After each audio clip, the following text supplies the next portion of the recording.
Two is I need to now select the proper business structure.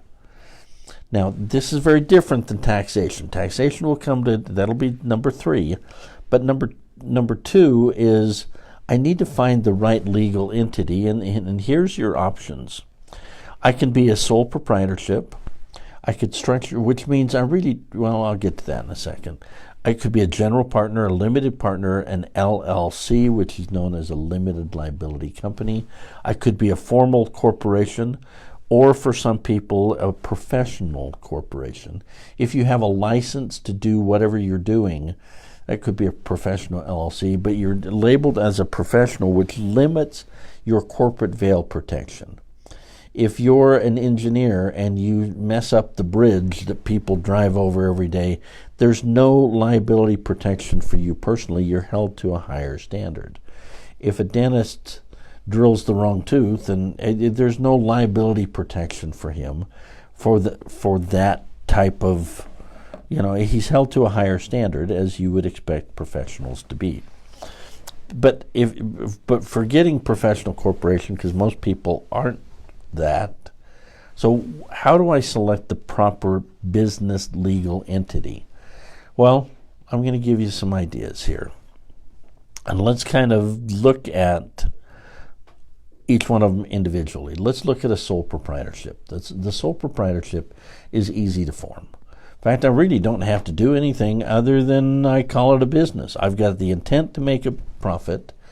I could, all of the taxable events, there's no formal filings with any state agency. I don't have to file with the Secretary of State, Division of Corporations. There's no, I set up the business and I get started. I could have a personal bank account or a business account.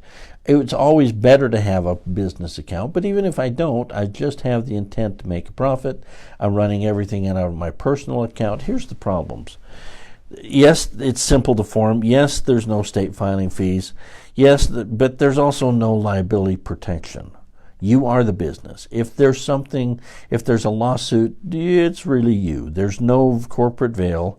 There's no charging order protection. You are the business and you assume all the liability. But sometimes that might be appropriate. We get people that call. Okay, we get a lot of women that goes, my husband has so many ideas. And it could be either one, I don't care. But if you got somebody that has lots of ideas, and let's try this, maybe this business, maybe I'm starting a new MLM business. I don't know if it's going to get off the ground or not. Could I run it first as a sole proprietorship? Let's test this idea out. Let's see if it works. As long as there's no employees, as long as there's very limited liability exposure, a lot of home businesses will start as sole proprietorships.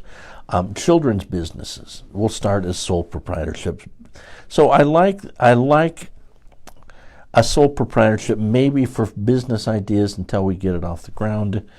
Home-based businesses, again, but there's no liability protection.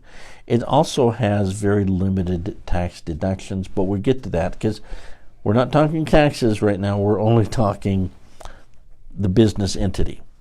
So what about a general partnership? A general partnership is also easy to form. There's no really state filing requirements. There's no separate tax returns. What it is, it's a handshake deal. Me and a buddy are going into business together, but as a result of that, you now assume all the liability, not just for what you do, but for what the partner does. There's what's called joint and several liability, meaning anything that he does in the course, because he's also an agent for the business.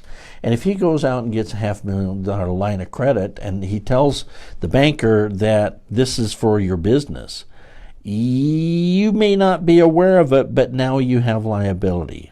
See, the problem with that is that you are joint and several liable for all the actions, not only of yourself, but for your partners that you might have in this business.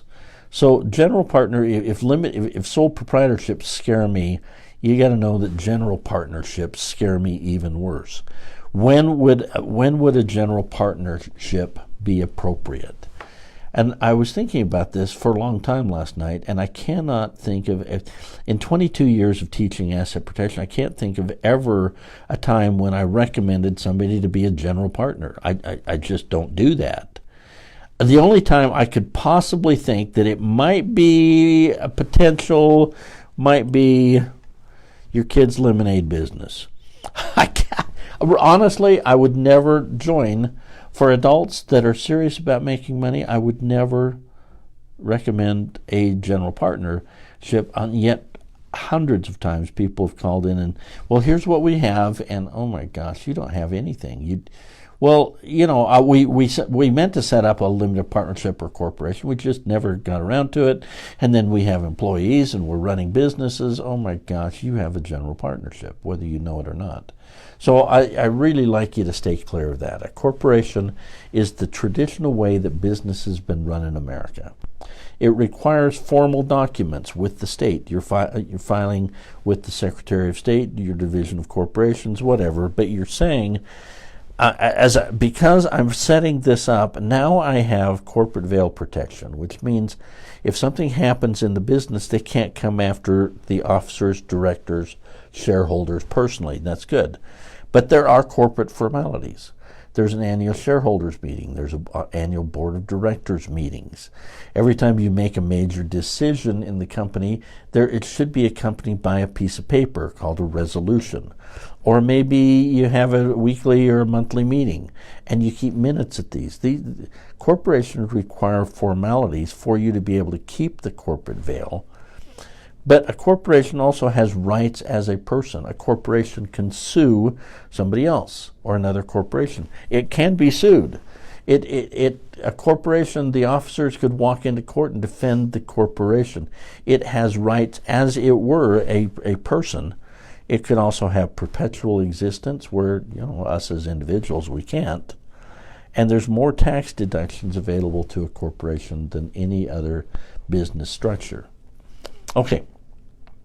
And then limited partnerships are very different. This is the traditional way not to run a business, but to own assets. Keep this in mind. Limited partnerships have been around since 1916. This is the traditional way we own assets because it has charging order protection, which means I cannot take your interest away. Whoever are the limited partners have limited liability, which means I can't sue the limited partnership for the actions that the partnership caused. The general partner, yes, but not the limited partners. Because they're not actively involved in the business, all the income, therefore, comes to them as passive, which means it's not subject to self-employment taxes. All the tax benefits, the pass-through benefits of like owning real estate losses, depreciation, all of those things could pass through to me. That's good. Passively, which means, again, it's not active income. There's ease of operation, which means I don't have a lot of the corporate formalities I would in a corporation. Okay, that's good. So I don't have to do the minutes and meetings and resolutions and stock certificates and stock ledgers and corporate seals and all of the other stuff that intimidate most small businesses anyway. And I've got the ability, maybe with a limited partnership, to spread income to lower tax brackets. Maybe I bring in my kids as limited partners. I don't give them any liability. I don't give them any say, but I'm spreading the income that comes out of my high tax bracket to my kids. So that's an option. And then last of all is there's what's called a limited liability company. This is pulling the best out of the corporation, the best out of the limited partnership. It's the new kid on the block as far as legal structures, because it combines the major benefits of a corporation with the limited partnership. See, it's taking ease of operation, it's taking charging order protection from the limited partnership side, it's bringing all the tax benefits and the corporate veil from the corporation side.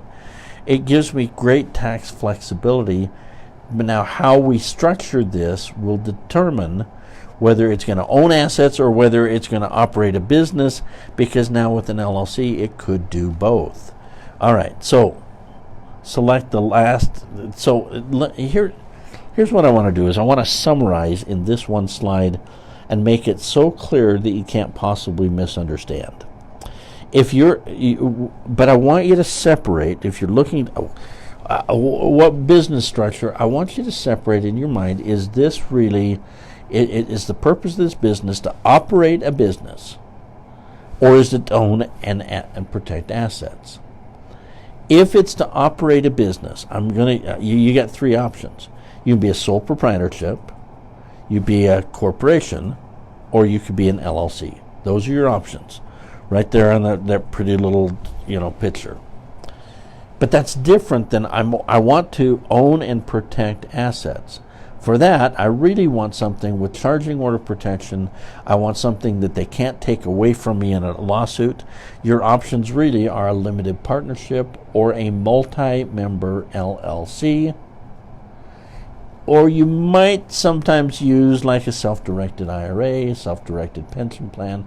Those are good entities for holding assets, not for running a business, but for holding assets.